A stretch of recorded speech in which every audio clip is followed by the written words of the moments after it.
Yo os he hecho una especie de índice, ¿vale? Vamos a hablar de dos cosas principalmente. Una es qué es la Viña de la Mata, eso es lo que llamo caracterización, ¿vale? Y qué tenemos o qué es el patrimonio vitivinícola matero, que es mucho, vasto y profundo a pesar de su pequeña extensión, ¿vale? Entonces trataré de dar algunas pinceladas sobre lo que para mí es tan patrimonial y por qué ese lugar mítico del que hablaba en el artículo. Y bueno, también quería con vosotros hoy hacer un ejercicio individual, de pensamiento, que cada una de las personas que estáis aquí escuchándome hoy intentéis viajar conmigo. Propongo un viaje en el que al final tendremos un fin que será una pregunta para vosotros, ¿ok? Podréis también preguntarme hacia mí, pero me interesa mucho que penséis vosotros y que imaginéis un poco cuáles son las consideraciones que se van a hacer y que posteriormente, bueno, pues quiero que reflexionéis sobre ello, ¿vale? Y finalmente, la pregunta va a ir fundamentalmente sobre qué futuro nos espera. Así que nada, vamos al ataque. Empiezo por el final, porque esto de hacer las cosas al derecho no es muy mi estilo, y por tanto lo primero que quiero es agradeceros a todos los que conformáis la asociación, ¿no? Ascreatio, a Ana por supuesto, pero a todos los demás que habéis sido también muy, muy queridos para mí y seguís siéndolo, así que continuaré escribiendo esa serie de artículos. Ya avanzo que tengo 4 más, así que seguro saldrán muchos más. Bien, por otro lado, al colectivo de viticultores de la Mata, muchos de ellos ya no están con nosotros, otros están aquí en la sala. Para mí Cayetano ha sido un mentor, él lo sabe, y bueno, sigo aprendiendo a podar con él porque ya me dijo que tenía que pasar 5 años podando para poder saber podar, por tanto llevo 4, me queda todavía 1. Por otro lado, la Consellería de Agricultura, que siempre nos ha apoyado tanto al proyecto como a mí particularmente, en especial la persona de Julio Soler, que no ha podido venir hoy, pero vaya, que otros funcionarios de la Consellería como José, que nos ha ayudado mucho en la relación de cosecha, de todos esos papeles que conlleva hacer vino, que no es solamente fermentar uvas, y que bueno, lleva mucha burocracia detrás. Y por otro lado, a la Universidad Miguel Hernández, en especial a mis 2 directores de tesis, David y Nuria, pero también al Departamento de Empleografía y Genética de la Vid, con el que he trabajado fuertemente y con el que seguramente seguirán saliendo muchas cosas interesantes, en concreto con Santiago y con Concepción.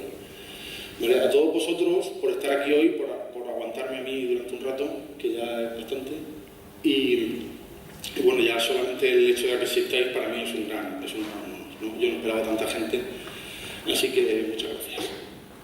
Y bueno, y por último, los colaboradores, que no son pocos, que desde algunos como la propia Ana o también Antonio Sáez en las fotografías, o Juan Antonio Pujol en muchas de las cosas que he ido haciendo, ¿no? El vino es un elemento, un producto muy humano que necesita de personas, porque si no, no existiría el vino, ¿no? El vino lleva con la humanidad unos 8.000 años y yo creo que es un producto bastante con mucha historia, ¿no? y muy de personas. Así que, bueno, pues todas ellas para mí han sido inspiradoras y en fin, quería agradecerlo por primera vez. Así que, vaya, vamos a la caracterización, a esa palabra tan fea. Como veis, he puesto esta foto adrede porque, claro, esto también es la Mata, ¿vale? Todo este bloque de conurbación a la costa también lo es, por supuesto ese parque, pero fijaros que es un vergel verde de viñas si lo queremos ver de una manera mítica, ¿no? o de una manera romántica. También hay otros cultivos como pudieran ser las higueras o las palmeras o incluso olivos, pero fundamentalmente son las viñas las que marcan el paisaje vegetal. El paisaje vegetal, obviamente, fuera de la laguna. Bien, no sé si muchos de vosotros sabréis que los viñedos son denominación de origen Alicante, es por dejarlo claro, porque no haya dudas, porque somos algo muy especial, tan especial como que de las 9 comarcas alicantinas, solo el Bajo Segura mantiene una superficie relegada a un espacio natural, ¿okay? Como pudiera ser la Mata. Las demás comarcas son per se, y esta línea discontinua que dibujó la DEO es porque partes de los municipios de Abanilla, Jumilla y Yecla también son denominación de origen Alicante. Tener en cuenta que la denominación de origen Alicante nace en el 36 con un conjunto de denominaciones de origen en España y todas ellas conforman el pool de denominaciones de origen primigenias, ¿okay? Con las que primero se empieza, aunque hubieron pinceladas por parte de Rioja y de Priorat que actualmente no son denominaciones de origen per se, sino que han alcanzado un estatus superior de cualificadas, ¿no? Así que, bueno, pues en nuestra comarca son, por así decirlo, los únicos viñedos. Bien, unos viñedos que en los primeros momentos, en los años 30, tengo un dato bastante para cogerlo con pinzas, pero son unos datos que saqué de una ortofoto y de unos catastros vitícolas que existieron en el 33, pues llevamos una superficie de más de 250 y fijaros en el mapa, no sé si se ve bien, aquí hay dos cuestiones, una es el laboreo y otra es la viña, ¿vale? Casi todo lo que rodea a la mata, a la laguna me refiero, y sobre todo en el cordón dunar también hay mucha viña, ¿vale? Lo que no, pues es tierra de labor, ¿okay? Aún no había llegado el trasvase y por tanto eran tierras todas de secano. Podéis ver el descenso bastante pronunciado en los años 80, finales de los 70, que ahora explicaremos. Bien, por poneros un poco en situación, nuestro clima es bastante benigno, podríamos decir. Un clima con veranos muy calurosos, con ninguna helada o rara vez, una nevada cada 90 y tantos años y un viento de levante que es precisamente que da nombre a nuestro proyecto, pues muy fresco, que imprime un carácter a las viñas muy determinado, precisamente porque ese hálito marino, ese viento del mar, va a quemar nuestras hojas y las va a convertir casi en otoñales cuando finalice el verano, ¿vale? No hace falta que llegue el invierno ni por supuesto el otoño para que esas hojas puedan resquebrajarse finalmente y agostarse, ¿vale? Veis aquí el climograma, solamente hay un mes en el que llueve más de lo que tiene la temperatura de media, digamos. Estas son las medias, ¿okay? Este año obviamente es un año extraño. Por otra parte está el suelo. Esto es lo que los franceses llaman terroir, ¿no? Suelo, más clima, más personas, son lo que ellos llaman terroir, lo que nosotros deberíamos de llamar terruño. Bueno, pues la edafología de la mata es muy particular. Son unas dunas fósiles, unas dunas de unos 125.000 años, que con el laboreo, con las prácticas culturales de labrar esa tierra, han convertido los suelos en prácticamente arena de playa. ¿Okay? Esto va a suponer un fuerte componente de resistividad hacia una plaga que no sé si todos conoceréis, pero que asoló por completo el solar, el plantío europeo de vides, y que hizo que la plaga, como come raíces de plantas, enseguida pues no puede penetrar porque no puede hacer galerías, precisamente porque colapsa. ¿Okay? Así que vamos a tener un componente fuertemente franco o franco-arenoso, y de ahí también el nombre de pie franco, es decir, vamos a plantar sin portainjertos. Eso no quiere decir que se haya plantado en la mata con portainjerto, porque he visto pies bordes, que llamaríamos en la zona, he visto pies bordes de viñas americanas, y eso quiere decir que en algún momento alguien también plantó con portainjertos. Vale, un suelo que en la universidad pues, tuve la suerte de poder analizar junto con el departamento de edafología, un suelo que, si no nos vamos a los valores porque me importan menos, sino a la interpretación de los mismos, veis que casi todos son o bajos o muy bajos. Eso quiere decir que nos encontramos ante un suelo paupérrimo, de casi nada. Casi es un milagro que las vides puedan llegar a vivir, pero así de claro, ¿no? Cualquiera que pudiera coger un libro de viticultura diría que es casi un milagro. Bien, una viticultura, que era la otra parte que nos falta para el terruño, una viticultura pues muy tradicional, muy ligada a usos y costumbres de materos, ¿no? Tienen un vocabulario propio, llaman a la cepa cepo, tienen multitud de nombres como afollaero, magencado, todo muy de la mata, es como muy autóctono, muy endémico casi. Vale, pues toda esta viticultura que se ha realizado durante muchísimos años, nosotros hemos intentado seguir esos pasos, ¿no? Aprender, tener muchos ojos, muchas orejas e intentar hablar poco, aunque yo no soy de esos, ¿vale? Por tanto, nosotros hemos intentado llevar unas prácticas culturales sostenibles con el medio ambiente, y de eso voy a hablar un poco más, y con la agricultura ecológica, ¿vale? Que es lo que ha venido haciendo el matero durante toda la vida. Bueno, una historia que no sé si sabéis, pero os recomiendo mucho que visitéis el Arqueológico de Guardamar y también, por supuesto, el Centro de Interpretación. Y en ese yacimiento de la Fonteta llegaron a encontrar unas vasijas, unas ánforas de barro con semillas de vides y con ácidos, ligados íntimamente a la fermentación de uvas. Por tanto, los fenicios hace 725 años, o sea, 2725 años, perdón, pues ya hacían vino.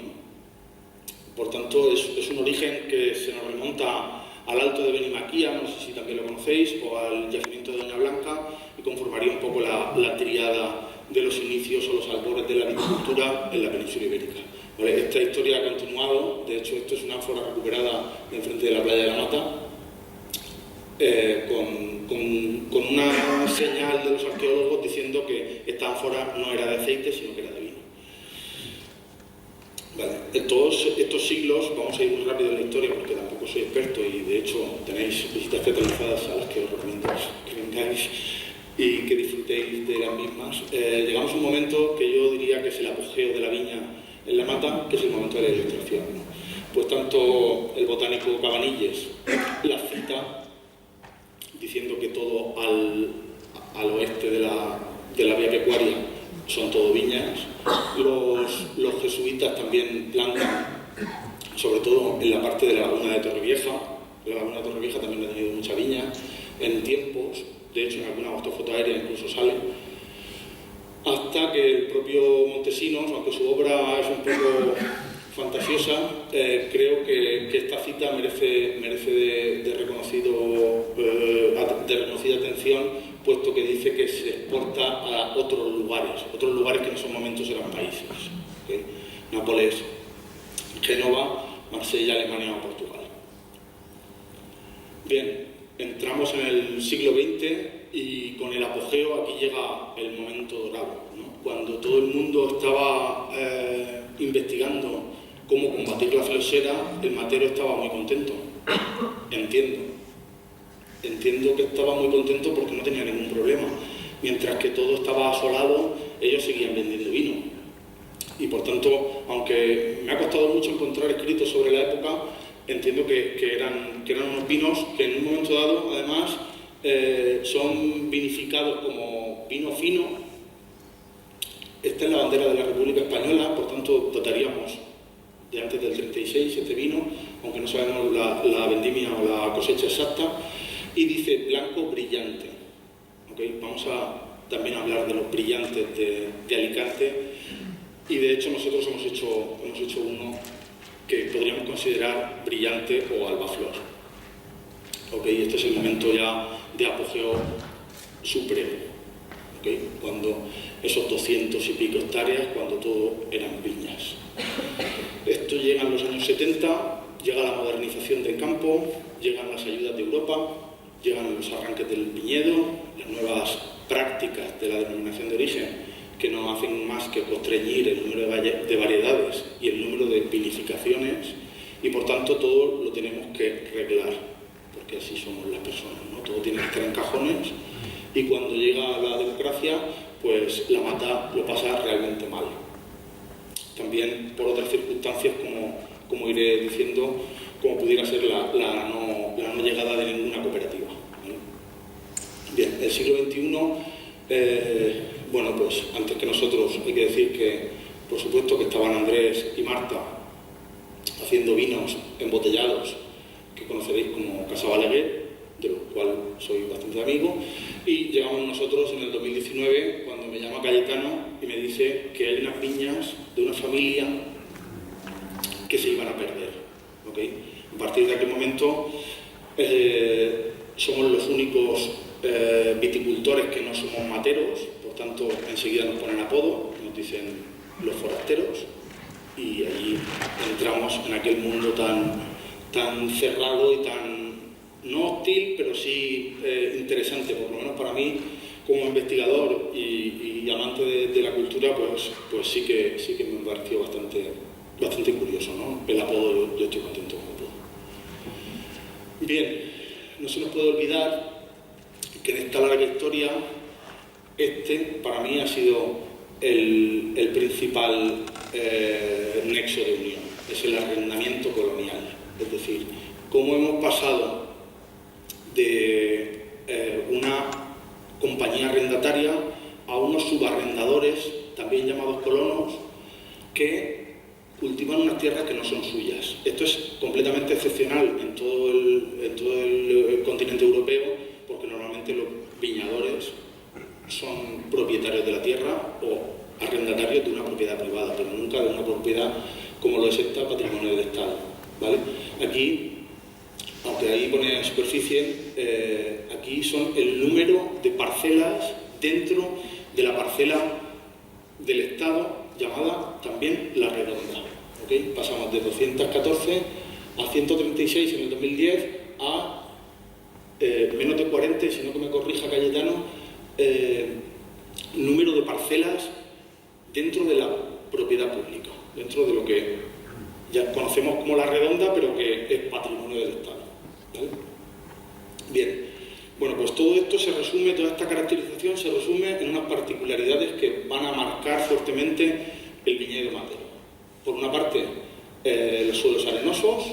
Estos suelos arenosos han constituido un refugio botánico de variedades, algunas prácticamente existentes únicamente en la mata, y de ahí precisamente salieron las variedades para después reinjertar sobre los postinjertos. Por otra parte, para mí, una cuestión capital, que es que todo se hace a mano. No existe vendimiadora ni máquina que pueda llegar a trabajar ni la poda en verde ni nada, por tanto, todavía más es un vino humano, y en un secano que podríamos decir rabioso, un secano fuerte que marca completamente los días de calor como los que estamos viviendo y los que vendrán. Esta estructura, de la que también os había dado pinceladas, y una importancia capital del minifundio, para mí es una constelación de pequeñas parcelas, algunas de 600 metros cuadrados. Cuando le dices eso a un tomelloso se pone a llorar, y otras muy grandes o excesivamente grandes de 1 hectárea. Eso es, vamos, ser un latifundista en el minifundio. Y por otro lado, la inexistencia de ninguna cooperativa, ¿vale? Lo que llamamos los enólogos viñatería, que no es más que no haya habido un órgano, mejor dicho, que homogeneizara todos esos vinos que se hacían en la mata. Por tanto, cada familia se caracterizaba por un estilo más o menos de vino. Para mí hay 2 ramas fundamentales, los que podríamos titular secos, vinos secos, y los vinos abocados. Abocado en castellano significa ligeramente dulce, tiene un azúcar residual y han marcado el estilo de la casa, el estilo de cada familia, ¿vale? Bueno, pues en mi caso estamos arrendando las viñas de Olegario y ese estilo que marcaba la casa era un estilo fundamentalmente seco, así que nosotros hemos seguido el estilo de la casa de Olegario.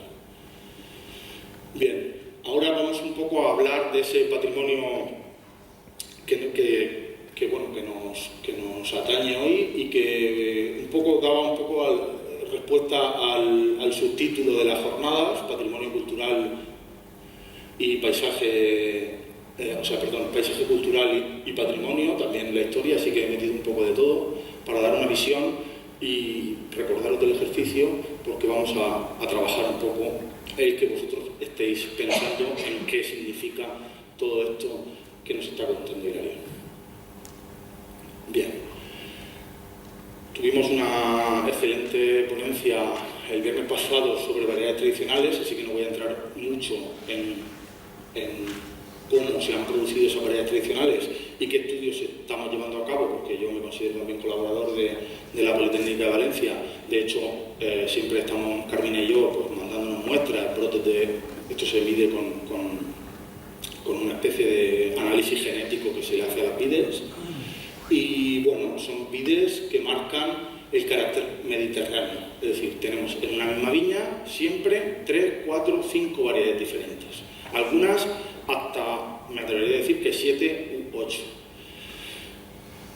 Esto marca hasta los nombres de las viñas, ¿no? Una de ellas, Guillermo la llama la ONU, y la llama la ONU precisamente porque hay muchas variedades, ¿no? Él además es un gran viticultor, un gran conocedor de las variedades que crecen en sus viñas, y he aprendido mucho de él, así que bueno, yo siempre soy una persona agradecida, así que nombrarlo me parece por lo menos justo, ¿no? Así que bueno, ¿por qué se hacía esto? Pues se hacía principalmente para no perder toda la cosecha. Si una de las variedades es más resistente que otra a una determinada plaga, normalmente un hongo, pues unas iban a resistir más y era un poco asegurar la cosecha, ¿no? Es lo que ahora podríamos decir cupás en la viña. Nosotros hacemos precisamente también un vino en este sentido que solo procede de una parcela, es decir, es un monoparcelario. Y bueno, es un mar de blancas, lleno de variedades blancas, pero también hay tintas. Y hay muchas variedades tintas, no solamente hay una. Así que alrededor del 5% podríamos decir que son tintas. Y otras, como también ahora ahondaré un poco más, otras como la esclafacherre solo se dan en la mata. Por tanto, bueno, pues aquí os he traído el vino que se hizo en la Universidad de Esclafacherre, que podríamos decir que es un monovarietal, es decir, que es un vino de una sola variedad. En este caso, la variedad Esclafacherre, que proviene del valenciano esclafaquerre y que viene a significar revientatinajas. ¿Okay? Bien, muchas variedades, como os decía, pero orígenes muy diversos. Alicante, este origen es el más curioso, ¿no?, para mí, porque bueno, que venga del sur o del oeste o del norte puede llegar a ser más o menos normal. Que llegara de las islas, bueno, por toda su cercanía, Alicante con las Baleares, pues también, pero que sepáis que ha sido casi más importante y sin casi que este mismo, ¿vale? Porque los viticultores de Alicante, cuando faltaba la faena, viajaban a Argelia, fundamentalmente al puerto de Orán. Por eso hay un ferry que actualmente sigue haciendo la ruta Alicante-Orán. Y viceversa, muchos argelinos viajaban a Alicante cuando Alicante necesitaba la mano de obra. Esto ha venido a producir muchas variedades de este país, que puede parecer un país no productor de vino, pero desde luego tiene una muy rica diversidad de variedades. Y hay que recordar que los musulmanes, aparte de comer uva, algunos en época andalusí también bebían vino, ¿okay? Son los llamados sufíes, que son aquellos a los que se les permitía beber vino. Bien, aquí tenéis una esclafacherre, ¿vale? Y os he querido traer una tabla de todas las variedades existentes, ya vamos por 20, existentes en la mata o que hemos documentado, ¿vale? Algunas os parecerán rarísimas, como el albariño, la Cabernet Sauvignon, no son más que varas traídas desde fuera, y por eso pongo introducida, es decir, no es una variedad que ahora podríamos titular como autóctona, aunque Cuando digo nombre vernáculo matero, es cómo llaman los materos a esa variedad. Por tanto, si tenemos muchos nombres que hacen referencia a variedades que en otro lugar se llaman diferentes, es porque han estado aquí seguramente durante mucho tiempo. Tenían nombre y por tanto lo que se nombra es lo que se usa.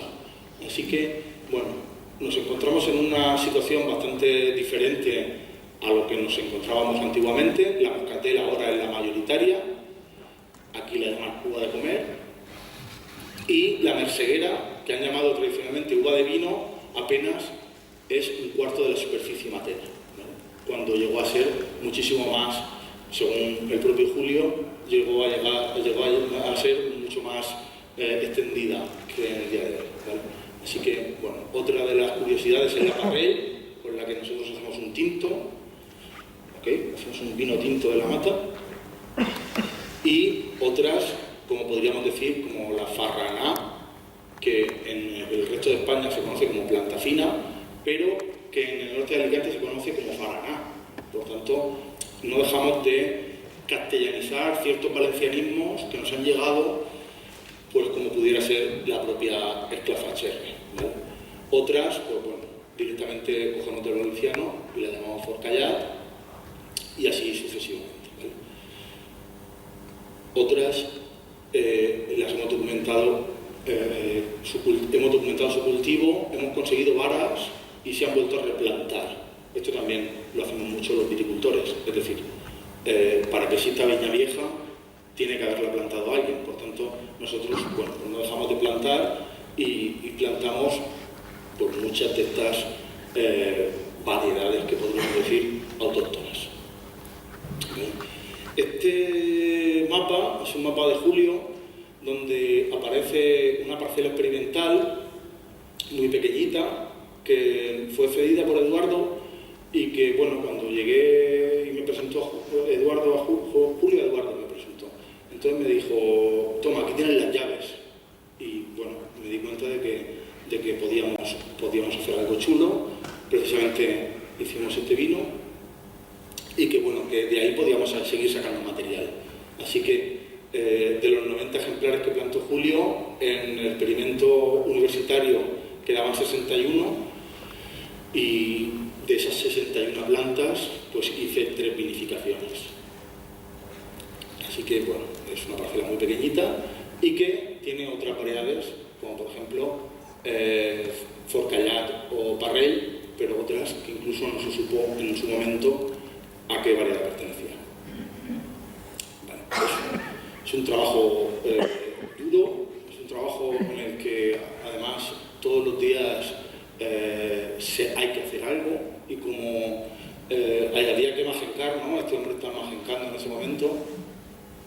Yo cuando me dijeron que había que hacer un hoyo en plan alcor, que en cada cepa, me miré a mí mismo y dije, por ahí creo que no, pero voy a intentarlo. He intentado majencar y bueno, es duro, no lo siguiente, es coger un legón y ponerse a hacer un hoyo así de duro, con un calorazo. Por lo tanto, bueno, es un trabajo que a mí me gusta mucho. Bien, en esa viticultura de conservación a la que nos ha aludido anteriormente Ana y que nosotros practicamos cuando vamos por las viñas, es una viticultura de ciclos de la vida, de ciclos donde nosotros nos vamos a acoplar a los ciclos de aves como los alcaravanes, que en el Bajo Segura también tienen su propio nombre, aquí llamamos chorlito, y ahí los veis. Además, eligen la viña, no eligen el pino, ni eligen el lentisco, ni el espino negro, ni la cañaeja, van a la viña, a la sombra de la viña, donde muchos de ellos nidifican. Esto era lo que os decía de los ciclos, ¿vale? Aquí veis, esto es un nido de alcaraván, cero artificio, sencillez donde la haya, está ahí, y de hecho cuando vamos pasando el chorlito no sale hasta que no llegas, estás casi encima de él. Le pasa parecido a lo que le pueda pasar al chotacabras o chorlitejo patinegro, ¿no? Yo lo llamo los tres chos: chorlito, chotacabras y chorlitejo. Vale, pues en este ciclo del que os comentaba antes, este es el de un escarabajito endémico de la provincia de Alicante, que crece solo sobre plantas que viven sobre arenas. Y este es otro ciclo, que es el del chorlito. Entonces, ¿qué hacemos nosotros? Pues labrar aquí. ¿Okay? Labramos fuera del ciclo, labramos fuera de los momentos de nidificación o de biología del escarabajito para que tenga las flores disponibles para poder vivir. ¿Okay? Intentamos comprender una ecología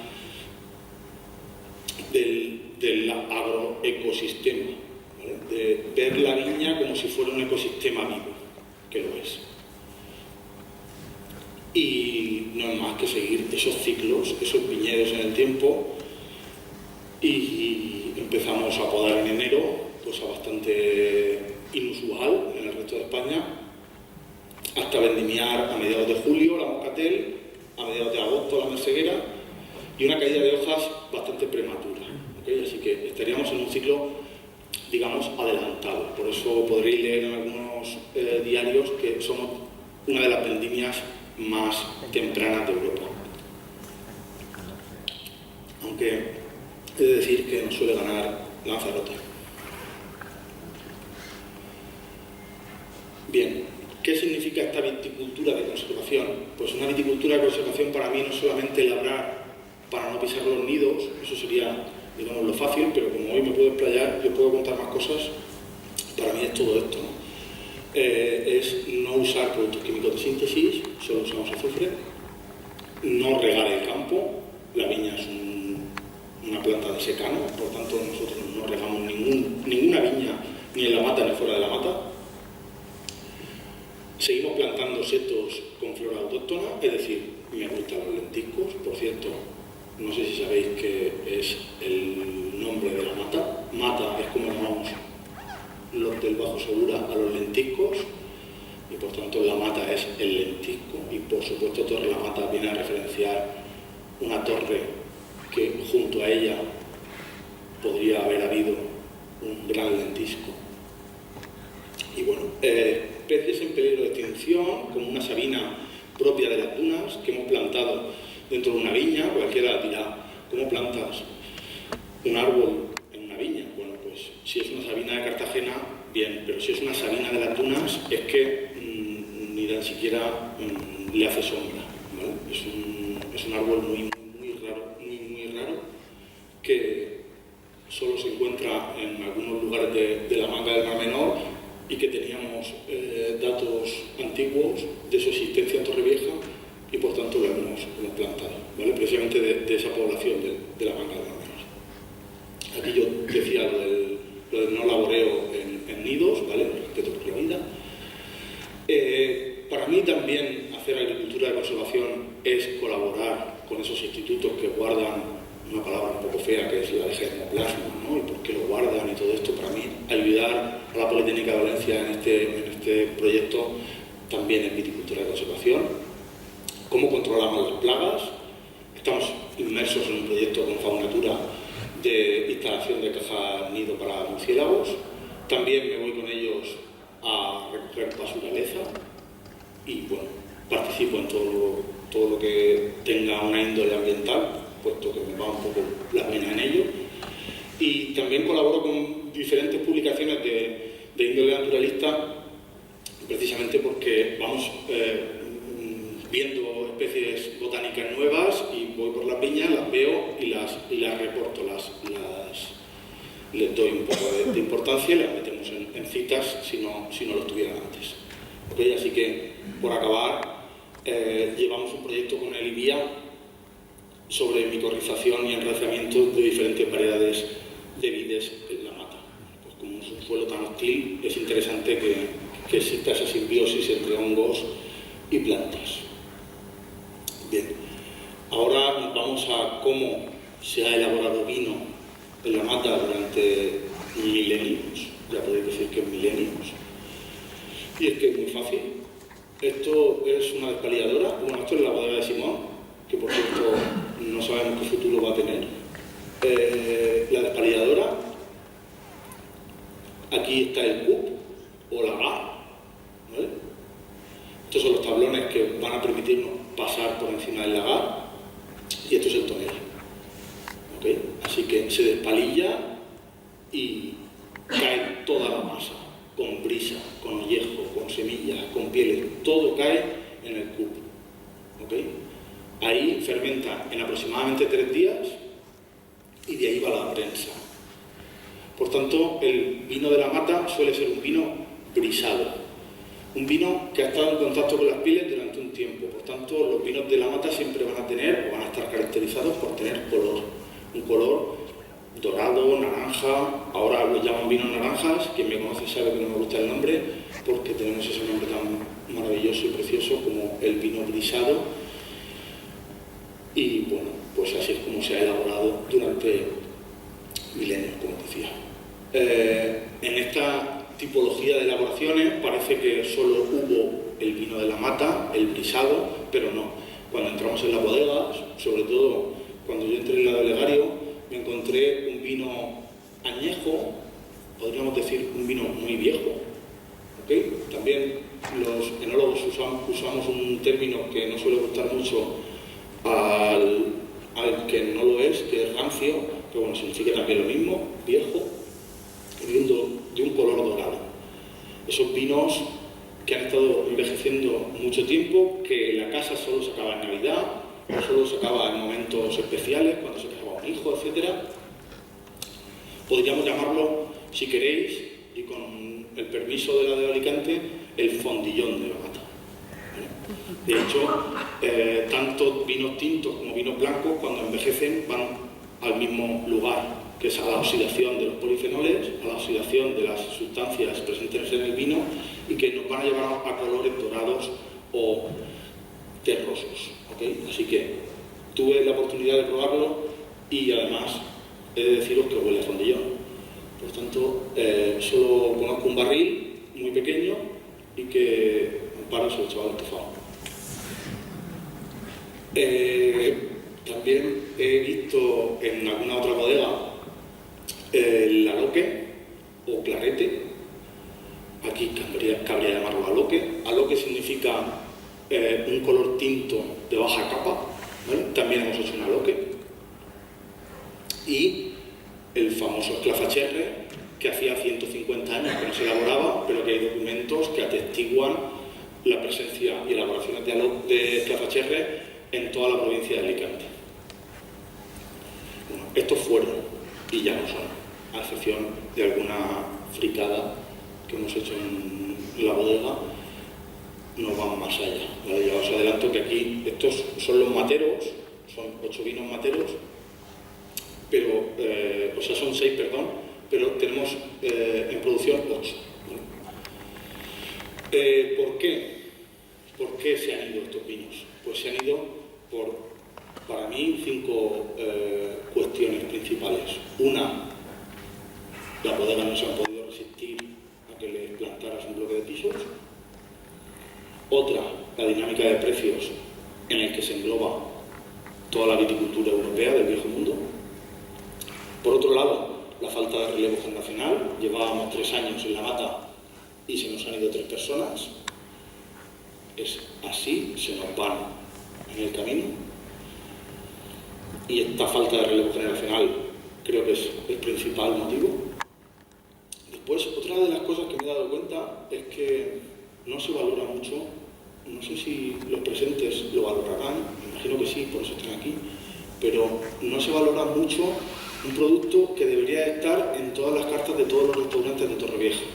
No quiero decir que este es mi vino, hay otra bodega que también lo hace. No pasa nada, a mí me gusta lo que hace esa bodega, pero yo, quien me conoce, cuando voy a un restaurante siempre pido vinos de la mata y nunca hay vino de la mata. Por tanto, no sé, parece que no nos queramos mucho, ni los torrevejenses, ni los bajos eureños, ni en general los españoles, pero me chirría que este punto no esté del todo clarificado. Y después un desapego por lo nuestro, que se parece mucho pero que no es igual. Me he encontrado gente que me ha dicho, no hay tanta viña en la mata como para tanto vino como hacéis.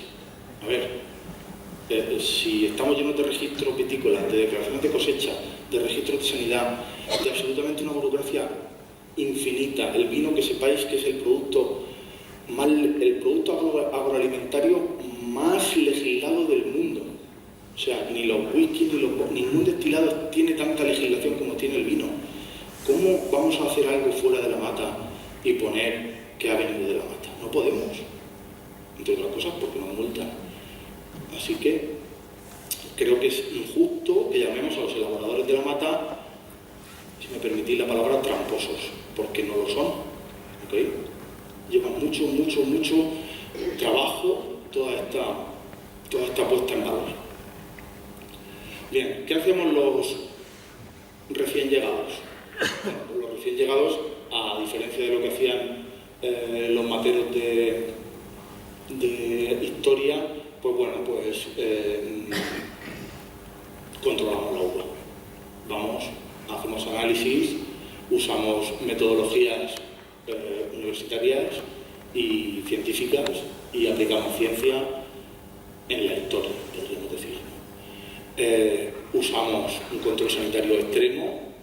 La variedad más importante de una bodega, sabéis que es la limpieza, por tanto, siempre todo limpio, acero inoxidable y cualquier recipiente que usemos para vinificar o donde el producto agroalimentario entre en contacto. Crianzas controladas, diferentes usos de materiales, digamos, modernos, pero bueno, no tan modernos como el depósito de hormigón o la propia damajuana. Un control exhaustivo de la fermentación mediante técnicas bastante simples como la temperatura, la densidad, y un embotellado pues conforme a la legislación vigente. Todo sale con un registro sanitario, todo sale con un registro embotellador. Bien, ¿cuáles son los vinos que son? No me voy a extender, pero vamos además lo tenéis en el artículo que os invitaba a leer. Pues el moscatel seco, que ya os adelanto una sorpresa que os podéis imaginar cuál es.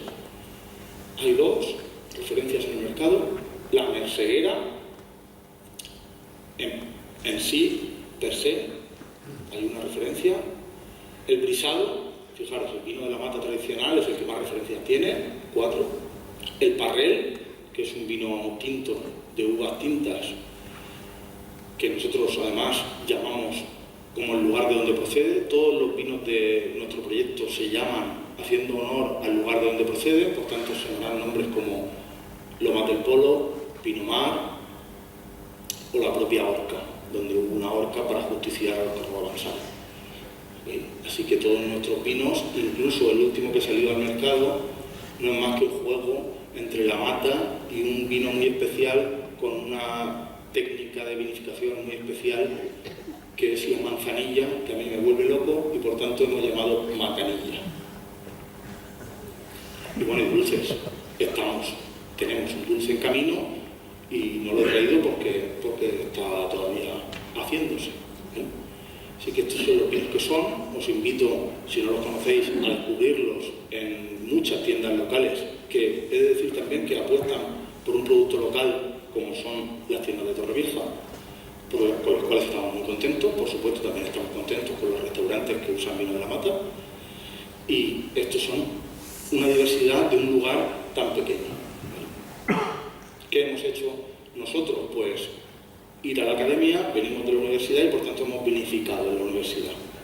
Estos son los depósitos con los que hemos trabajado para hacer este vino que os decía, que es de Plaza Cherry, que lo elaboramos en la universidad. Ok, os decía que la matanilla es uno de mis grandes, vamos a decirlo así, pasiones, así que nosotros teníamos que hacer un vino bajo velo de flor y en la mata, que no tuvo que cambiar de nombre o de palabra, aquí la llaman té. Y decía el propio Montesinos, especial vino que embarcan, el que luego que siente la humedad del mar se vuelve muy exquisito y especial.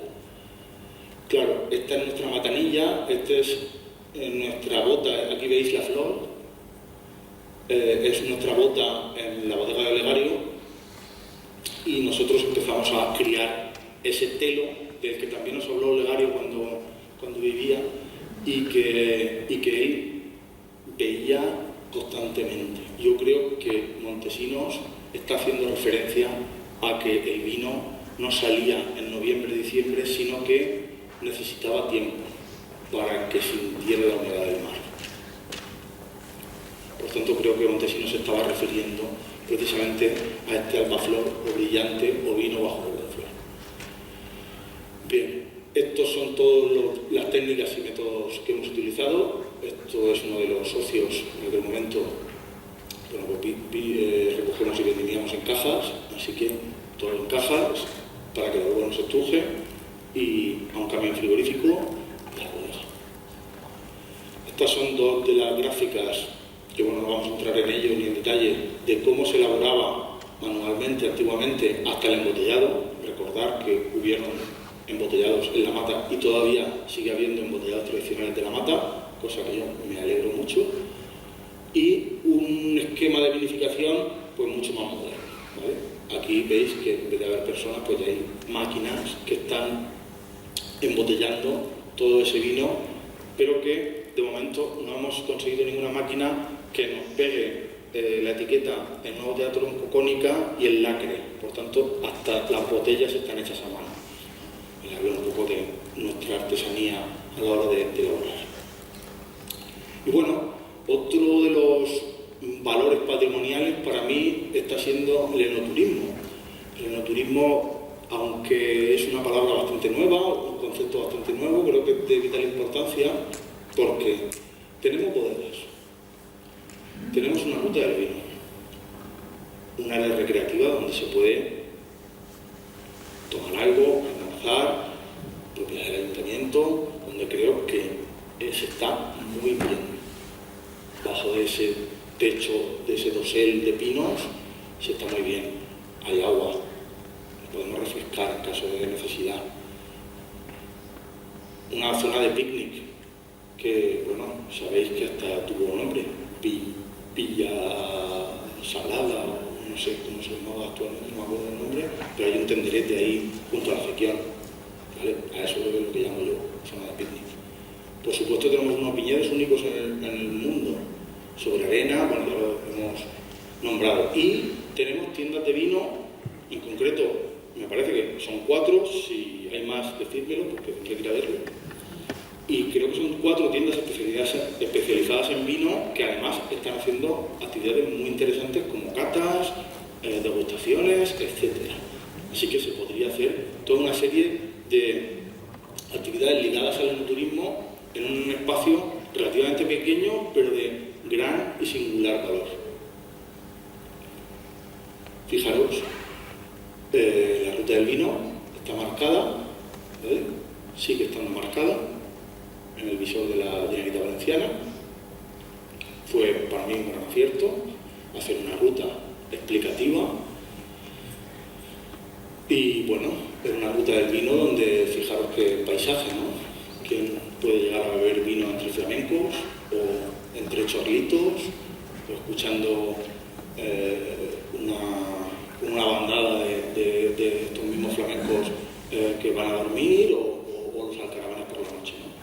Estoy poniendo un poco romántico, pero en fin, que sepáis que es una actividad muy demandada, muy valorada por los usuarios de la misma, y que se van encantados. Yo he hecho alguna y es una experiencia única hasta para mí. Cada grupo es diferente, unos un poco más numerosos, otros menos, unos saben más, otros menos, pero siempre es algo muy agradable. Así que creo importantísimo que en esas actividades enoturísticas esté el producto agroalimentario ligado a la misma. No podemos hacer rutas y beber Rioja, ¿ok? Es importante esto. De hecho, es muy importante. No podemos falsear ese enoturismo. Ese enoturismo tiene que ser de verdad. Tiene que estar ligado a vinos con características de sabor y de olor pues muy particulares, ¿no? Yo los he traído, podéis preguntar cualquier cosa, y vamos, para nosotros es un placer, casi un orgullo, y sin casi un orgullo completo poder hacer elaboraciones pues, singulares, ¿no? Ligadas mucho a la tierra. Así que no se nos olvide que en nuestras actividades tiene que haber explicación de las viñas y de los vinos. ¿Vale? Como me encanta enredarme, pues me encanta colaborar con la gente. Me encanta tirar mano de las unis, de todas las que tengo a mi alcance. Incluso si es de Sevilla, también. Me encanta el clima y por tanto también me gusta colaborar con Proyecto Maestral o con otros que caractericen climáticamente el lugar donde trabajo. Instalamos sondas en el suelo, en el aire, donde sea necesario. Si tiene que usar mi viña, que la usa, vamos juntos, hacemos el hoyo juntos, en fin. Dada mi formación en ciencias ambientales, pues también trabajamos con asociaciones conservacionistas, como pudiera ser Faunatura, pero también Amigos de los Humedales o Naturalistas del Sureste. Colaboro con otras bodegas y con muchas empresas de suministro, tanto de corchos, lacres, etiquetas, diseñadores. Bueno, ahí no paro de colaborar. Por supuesto, con Ascreatio, y con el teatro y las teatralizadas, y con un proyecto muy chulo del que hoy precisamente hemos terminado el ciclo, que es un proyecto con el IEM Mare Nostrum educativo, con el que también colabora el Ayuntamiento de Torrevieja, y que sirve para dar formación a estos nuevos viticultores, me atrevería a decir. Y, cómo no, nunca me quiero olvidar de ellos, de los viticultores. Hacemos vinos con nuestras uvas, pero también compramos uva. Y en esa compra de uva hay mucho trato con ellos, mucho, vamos, ayúdame, se me ha roto el coche, lo he encallado en la arena, me ayudas con el tractor a sacarlo, o sea, nos pasa de todo. Y por tanto no solamente estamos comprando uvas, sino que también estamos conviviendo fuertemente con toda la comunidad vitícola matera. Y bueno, este ya es el final. Dejo de hablar, os lo prometo, por lo menos un rato, ¿vale? Las comparaciones son odiosas, dice ahí, bueno, pues vamos a comparar, ¿okay? Vamos a ver cómo otras regiones vitivinícolas del mundo,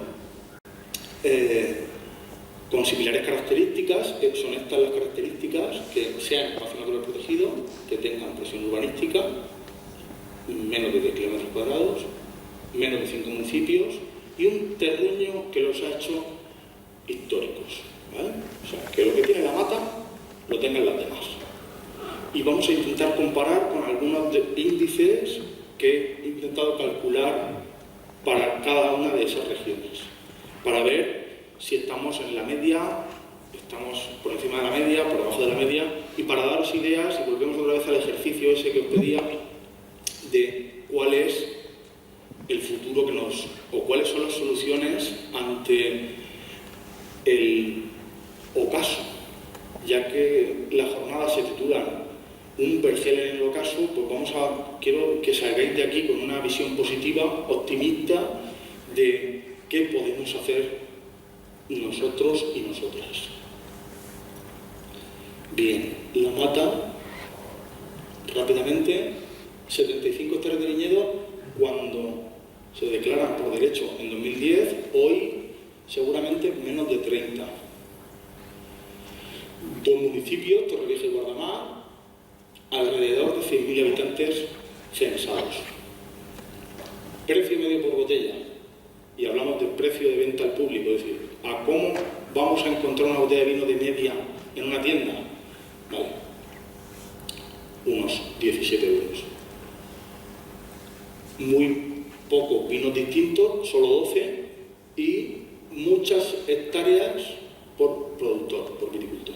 Bien, esto es la mata. Radiografía rápida. Cassis. ¿Quién no ha visto París y no ha visto Cassis? Primera denominación de origen de Francia. Única denominación de origen de Francia en un parque nacional.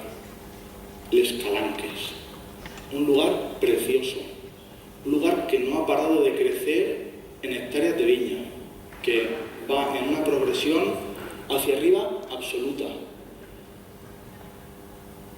18 productores en una hectárea, 22 vinos diferentes, solo 8.000 habitantes, pero cuidado, venden de media el vino a 22 euros. Seguimos. Santorini, pequeña isla en el mar Egeo, Grecia. Ahí veis la Grecia clara. Un sistema único de viticultura, 1.000 hectáreas de viñedo, muchísimos menos habitantes, pues casi 38 euros por botella. Por cierto, quien diga que el minifundio no es rentable, que vaya a Santorini. Con una hectárea se apaña. Fijaros, 144 vinos diferentes producidos en una pequeña isla. Una historia impresionante. Y un modo de ver la viticultura totalmente diferente a toda la viticultura que se realiza en el Viejo Mundo y en el Nuevo. Azores, Isla do Pico, Patrimonio Mundial de la UNESCO por sus viñedos. Uno de los pocos patrimonios de la humanidad asociados a la viña. Apenas 400 hectáreas, casi 36 euros por botella. Muy pocos vinos diferentes, pero también con una hectárea allí se apañan, por así decirlo. Son vinos muy ácidos, muy atlánticos, muy curiosos, las críticas los aman y yo también. Cuando los cata un catador de reconocido prestigio, como pudiera ser Darcy Robinson o James Shackley o el reconocido y archiconocido Robert Parker, pues 98 puntos, 99 puntos, 97 puntos y reconocido mundialmente. Azores. Cinque Terre. En Azores no he estado, pero en Cinque Terre sí. Parque Nacional. Patrimonio Mundial de la UNESCO. Hectáreas muy similares a las declaradas en La Mata. Aquí pone 2, pero son 5 municipios. ¿Vale? Equivocado. Y muy poquitos habitantes. Son Cinque Terre, son 5. Y esto sí que es el minifundio de verdad. Con 4 taullas vive un viticultor de Cinque Terre. Ahora, para vivir con 4 taullas tienes que vender la botella de vino a casi 62 euros. Número de vinos, 33. Un montón. Para que después digan, no, es que hay muchos vinos. No. Es que tienen que haber más. Es que todavía son pocos. ¿Ok? Y bueno, este era un poco mi comparativa para haceros reflexionar y pensar cuáles son las posibles soluciones ante el ocaso. Bien.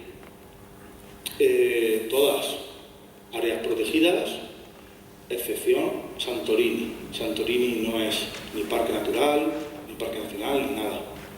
Todas con un sistema de conducción más o menos único, a excepción de Cassis. Casi todas o decrece o se mantiene. Solo aumenta Cassis, porque es francés. Y la proyección internacional, pues os podéis imaginar, muy alta para Cassis, muy alta para Santorini, porque precisamente vende los vinos muy caros, ¿no? Otra de esas cifras que me gusta hacer tablas comparativas, bueno, pues fijaros Santorini, un volumen generado de 75.000 millones de euros, si no me equivoco, sí, millones de euros. ¿Ok? Es decir, ¿cuánto le está generando la cultura vitivinícola a la isla de Santorini? ¿Por qué es conocida Santorini? Pues Santorini es un poco la Ibiza del mar Egeo, pero no han olvidado su pasado vitivinícola. Aquí os pongo también la puntuación de la crítica media, ¿vale? Nosotros, NP, es que ni nos catan. ¿Okay? Tenemos que estar en lo internacional, por eso tanto Andrés con Binesens como nosotros con Sopla Levante, pues vamos a muchas ferias internacionales. O intentamos importar, mejor dicho, exportar a países donde tengamos una cierta repercusión. Y ya con esto termino ese ejercicio que quería hacer con vosotros, que es preguntaros cuál es nuestro futuro, ¿no? Aquí veis a dos chavales jóvenes y creo que, bueno, nuestro futuro yo no lo tengo claro. Y sí os pido que en esta reflexión individual que hemos hecho durante la charla, ahora podamos tener un feedback, ¿vale? Así que me podéis preguntar cualquier cosa, pero si me hacéis referencia a esa pregunta, yo lo estaré eternamente agradecido porque yo todavía no encuentro explicación. Así que si entre todos damos un poco esa visión de futuro que quiero dar optimista de todo lo que os he contado, pues para mí sería un gran honor. Así que con esto voy a terminar. Os voy a invitar a un vino, si os parece bien. Tendréis que subir aquí, vamos a poner una mesa con unas copas, ¿vale? Una copa por persona, vacía, podéis repetir el contenido, la copa no. Y en fin, yo me lo he pasado muy bien hablando con vosotros, espero que vosotros también.